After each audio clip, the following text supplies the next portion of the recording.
voiceofcongo.net news on real time.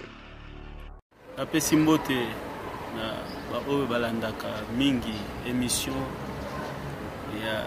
mondiale pour évangélisation concernant mboka na biso, surtout tolobelaka mingi mpona bakrétien. Lelo napusani mpona kolobela mpona bakrétien parce que problème oyo toza nango ezali bitumba ya Satan azali kobundisa église corps du Christ ya Congo pour affaiblir foi ya bandima. Lelo bato ebele bazali kobenga bakolabo.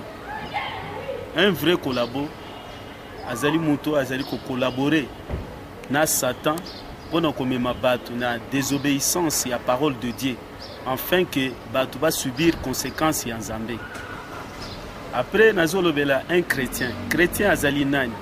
Chrétien azali un homme mis à part, c'est-à-dire azali na mokili mais oye azali ko vivre lolenge bato bazana mokili te, mais azali ko vivre ko dépendre mokonzi na ye oye azali Yesu Christ, le fondateur de notre église. C'est pour cela bato ebele mingi lelo balungwe liboso na Nzambe à cause ya problème ya politique. Mais problème ya politique ekoki kolongola mutu liboso na Nzambe te, parce que kopambulama ya mwana na Nzambe ezali ko dépendre te na changement ya pouvoir ou bien changement ya mokonzi mususu. Biso tozaka na mokonzi na biso, c'est-à-dire Colossiens azoyebisa biso nini? Azoloba pona biso oyo tokufi na ito ressuscité na Yesu Christ, il faut toluka bokonzi ya likolo. C'est-à-dire que pona biso oyo tokufi na Yesu Christ, vi na biso ezali caché na Yesu Christ na kati ya Nzambe. C'est pour cela lelo na yeko yebisa peuple bitumba oyo ezali koleka na Congo bazali kobundisa église corps du Christ. Oyeba bien que bakonzi nyonso ya mboka mokili mobimba oyo bafukamela Satan jamais bakotika la kolinga église. Bitumba na bango ya liboso basalaka ezali nde ya kobundisa église. Soki babundisa église balongi baaffaiblir bato kondima ya bato ekiti bango siko babandiko korenye. C'est pour cela na yo kofongola bato misu pona kotalisa bango. Lelo ezala opposition, ezala bato a pouvoir bazobundisa église. Bit na bango ezake ba bebisa kondima ya bato nyonso balungwa liboso à cause ya makambo po bayeba ndenge ya korenye bakonze likolo na biso babanda kosala makambo ya mabe. Nazali kopesa bino exemple. Lelo André Kimbuta azalaki na kati ya Kinshasa. André Kimbuta atelemaki pona kokanga église de réveil corps du Christ na kati ya mboka Congo.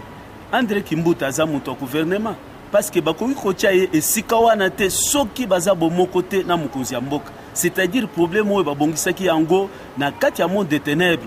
Baye nango siko Satan alati André Kimbuta pour azwa décision basali pe ba arrêter bas ministériel pour que église de réveil babuka yango. Après pasteur moko a telemaki, pasteur wana tango a telemi a s'imposer, tango a s'imposer babangaki, a sauvaki église corps du Christ ya Congo mobimba. Tango babangi babengaki na mokonzi ya mboka, tango akei batunie nini ayebisaki non posa na biso nze otika biso libre parce que biso pe tokota na makambo na bino te.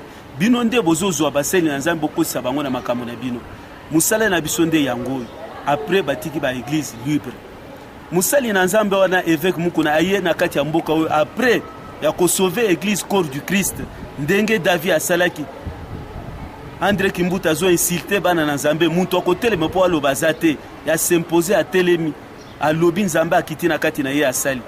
Aye awa na kati ya mboka oyo peuple bakei na kati ya peuple wana ezeki na baseli na Nzambe soi-disant les hommes de Dieu ba memele micro bakei no finga mokonzi ya mboka ya lobi na koyi ko finga mokonzi ya mboka te ngai na ye problème ezalité bato batomboki balobi no lokola boy ko finga, c'est-à-dire aza kolabo abimiseli bango ba verset biblique biso bana na Nzambe dozaka na forme na biso Nzambe asale biso poto vivre soko tali bien Nzambe azola kisa biso ke tokoki te ko finga bakunzi, tokoki te koloba mabe na bakunzi parce que mokunzi aza na makasi ya kosala eloko nyonso akolinga mutu akopekisa ye azate.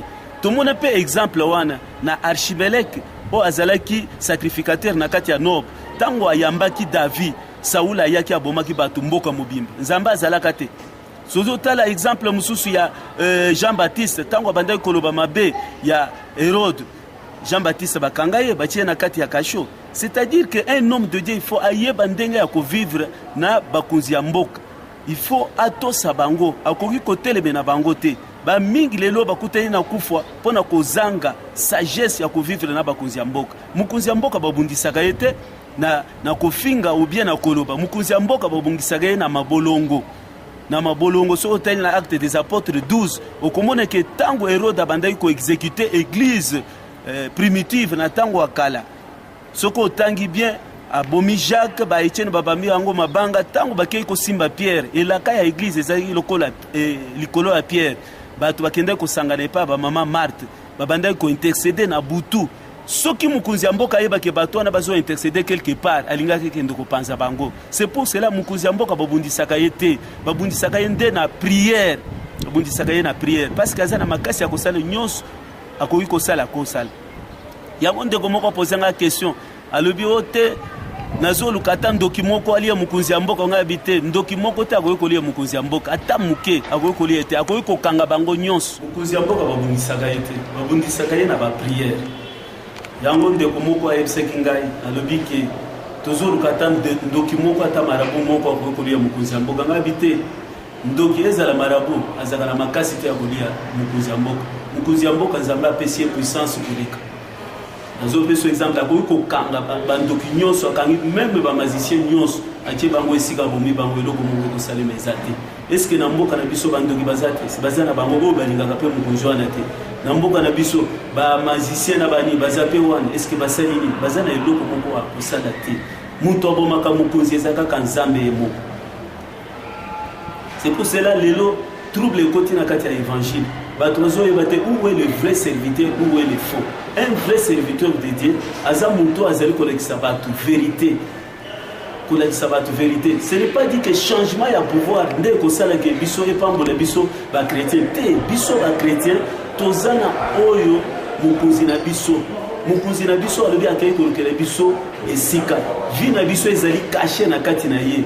Problème ya yo chrétien eza ya koluka nde délivrance oluki nde délivrance esika nyonso kokende eloko nyonso kosimba ekokende liboso ezali problème ya changement ya pouvoir te pouvoir eza na eloko moko te ekoki kosala po échanger vie ya mutu te vie ya chrétien te mpona bapayen c'est normal bakoki kodéclare problème eza te mais mpona biso bachrétien il faut toyeba mosala oyo bandeko baye kosala eza mpona koaffaiblir église il faut totelema toyeba bato bazolo baki baza ba collabo muntu oyo auti ko défendre église corps du Christ muntu aye ba beti muntu oyo yokanisi nzambe akosepela nzambe akosepela ta mukete nzambe akosepela ta mukete selon loi nzambe pesi biso ba chrétien alobi ke to toucher na bawe na yete to sala mabe na bangote mais yo za chrétien OK yo sali eloko yokanisi nzambe azosepela lelo ba chrétien ebele passe koti na kati ya banda kuna bango na kozanga koyeba na kobanda banda kuna bango ekomi ba centre la information kotonga basali na nzambe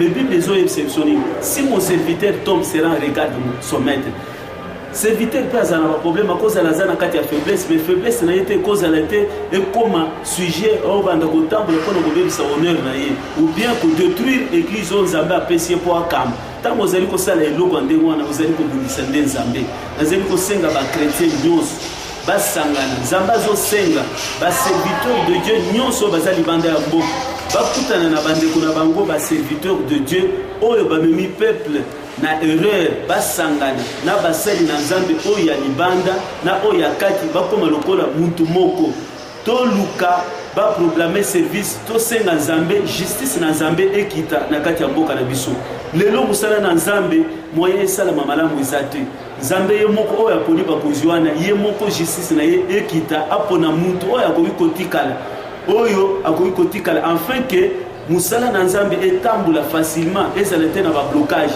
lelo bato bazoya likati ya libanda awa bato bacheleli bango baloa ke basenga na nzambe bakoki koleka na kati esika oyo te musali na nzambe ya libanda akoki koya awa te c'est-à-dire bato bazo combattre lisusu nzambe sans le savoir na ndenge ndenge nani André Kimbuta asalaki na ndenge mpe bato bazali banda bazo kosala eza kaka objectivité moko kaka ya kofrene musala na nzambe nasengi ba chrétien nyonso partout dans le monde totelema tosangana papa na biso azakaka mutu moko. Le fondateur de notre église c'est Jésus-Christ. Tozana mususu te soko yebike undimela Yesu Christ lokola mobigisi ozala serviteur osalaki erreur omemaki bato na erreur totelema ba serviteur nyonso partout dans le monde ba serviteur ya libanda boluka ba serviteur bamemaki bato na erreur ba collègue na bino bosolola na bango bo créer unité église ya libanda na nini toluka pour programmer service to senga justice na Nzambe ekita enfin que musala na Nzambe pe ezala libre. Les problèmes politiques te o ekoki ko empêcher biso ko to sala musala na Nzambe. Le problème politique est comment ko empêcher biso ko to sala musala na Nzambe. En ce moment là tozana droit siko ya kobenga o ya kele likolo tinanse enfin que pour justice na ekita to ebandeli nini ya kosala pe musala to zala pe libre. Yango nazali ko senga na bande ko nyonso. Dans senga na bande ko nyonso o bazali ko landa ngai. Aux chrétiens, olungwa ki na kati ya église pona makambo oyo zonga na kati ya église na yo na pesi bino éclaircissement moko ya papa oyo bautaki ko beta muntu oyo tango babetaki ye autaki ko défendre l'église corps du Christ na mboka ya Congo aye na kati ya mboka oyo bapesi ye balobi oh non ndenga zawana il fallait afinga mukuzi ya mboka tango aboyaki babalukele ye balobi ke aza kolabo aza muto combattre mingi pona mboka na biso ezana ba souvenir mususu soki totali na ba pasteur oyo batika souvenir tozana pasteur Florent tozana ye pasteur Florent entré ya président Kabila défunt Kabila oyo utiko kufa a programme ka service alobi totelema pendant 5 minutes alekana ba prophète alobi Nzambe alobi makile kotanga na Kinshasa te parce que abandaki kolela ke soki makila etangi trouble côté na kati ya Kinshasa moyen to adorer Nzambe ezalité Nzambe ayokaka ye Kabila kota sans problème tozana mutu abibale ezali évêque mukulu oyo atelemisaka église tangu ba Rwandais basanganaka bazauta côté oyo ya Mwanda po baya kokota na kati ya Kinshasa tangu baye a programmaka service na église na ye na bana ya mike 3 jours à sec bali ya te pona ko senga Nzambe ke guerre ekota na kati ya Congo te na Kinshasa te parce que soki ekoti na kati ya Kinshasa moyen to adorer Nzambe ezalité asalaki Nzambe akitaki alobelaki na ba prophète alobaki ke na kosala eloko oyo nano esalemi te na kati ya mokili mobimba après sima na yango makambo wana esalemaki défunt Kabila azwaki bakatiere banganga akekotya bango na nzela oyo ya mataki mais Zamba confondre bango tango ba rebelle wana bakotaki bayelaki na nzela c'est pour maf tango bakotaki ba peuple azali kokanga bato bazana minduki bazokoka te kobeta bango abazozwa minduki bazokende kopesa ngo na gouvernement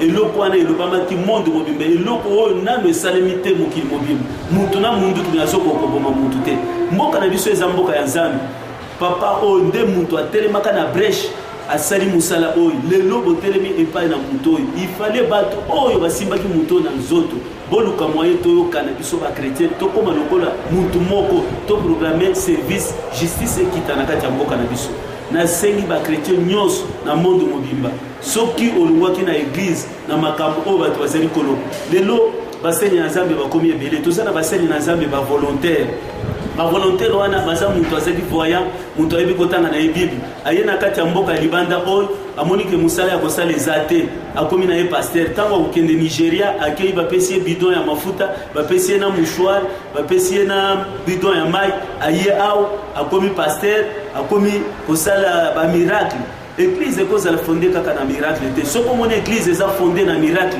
église wana eza église ya Nzambe te église il faut ezala fondée sur les enseignements des apôtres et des prophètes notre maître angulaire Jésus-Christ. C'est pour cela au monde Yesu Christ tango bato bayaki pa na ye bazoluka miracle azoyebisa bango ke miracle oyo bozoluka ya Jonas oyo akotaki na libumu ya mbisi mikolo misato abimaki akei ateyi bato base repentir bomonaki yango te toteya bato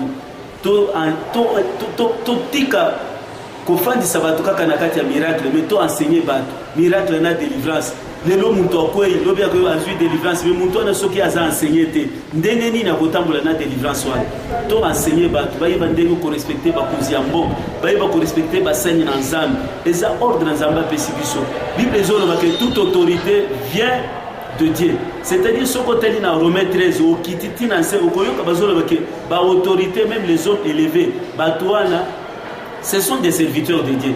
Mais Timothée a exceptionnel 1 Timothée 2 ezolo bani to sambela pona bakonzi ya mboka. To sambela pona bango na ba oyo baza élevé en dignité pour to vivre vie moko paisible et tranquille. Nous devons prier pour ces gens-là. Mais les lots, ils commencent sens contraire. Est-ce que Bilo Kwaneza ya solo, to finga bat, wala zamba yo kabat. Kutu, Paul Bakanga Kaye, tant bazo kangaye, bamemiye pas sacrificateur, Ananias. Paul a commis abandonné ko finga sacrificateur. Ce côté na acte des apôtres 23. Tant abandonné ko finga sacrificateur, bagad bazaki pembeni na ye, baye ce qui est non, ma premier lobby boy, muto ko finga te sacrificateur. Paul Mbalamoko a sengi bolimbisi a se référer na makomi. Mais comment les lois basé dans un bazo finga batu ti makambo ya kati ko finga makambo isa ya ngote. Est-ce que ce sont des serviteurs de Dieu? Soko zalaki na kati ya ba erreur o zongela nzambe retour à la parole toluka nzambe ba erreur isa batu nyos senga nzambe bolimbisi. Yo muto bebisaki mitema batu sala tout pona ko zongisa ba am oyo epai na nzambe nzamba ko sepela bingi. Na sengi na bandeko nyonso bazali ko landangai bisika nyonso moment oyo ezali moment lisusu te ya que toluka intérêt na biso te et comme moment toluka intérêt ya nzambe lelo yo ofandi bible ezoloba boye toluka kimia na batu nyonso na sanctification sans laquelle personne ne verra Dieu. Mais ce qui est le haut nzambe aye, est-ce que yo kokutana na nzambe lelo za conflit na kati ya pasteur na yo, conflit na ba pasteur mususu, conflit na ba politicien, conflit na ba, est-ce que yo komona nzambe tomi bongisa tant et komi mabe basali ya lokuta pe ba komi ebele, basali ya mike ba komi ebele et ba komi muke basali ya lokuta ba komi ebele, bato ba koma ko sepele mingi biloko zo sepelisa bango mitema na bango. Mais soko lobi vérité bato ba boyo na yango na sengi bana na nzambe nyonso tozongela liloba na nzambe, tozongela Yesu Kristo, toluka intérêt ya Yesu Kristo, ke toluka intérêt ya bato. Soko luki intérêt ya nzambe après nzambe ako honorer ba prière na yo, akosalela posa motema na yo. Na suki wana nzambe apambola bandeko nyonso oyo baza partout oyo balandaka émission na ngai ya mission mondiale pour l'évangélisation. Na remercier bandeko oyo ya Voice of Congo oyo bapesaka ngai moi temps pona koloba concernant problème ya mboka na biso, surtout problème ya bakretien. voiceofcongo.net, news on real time.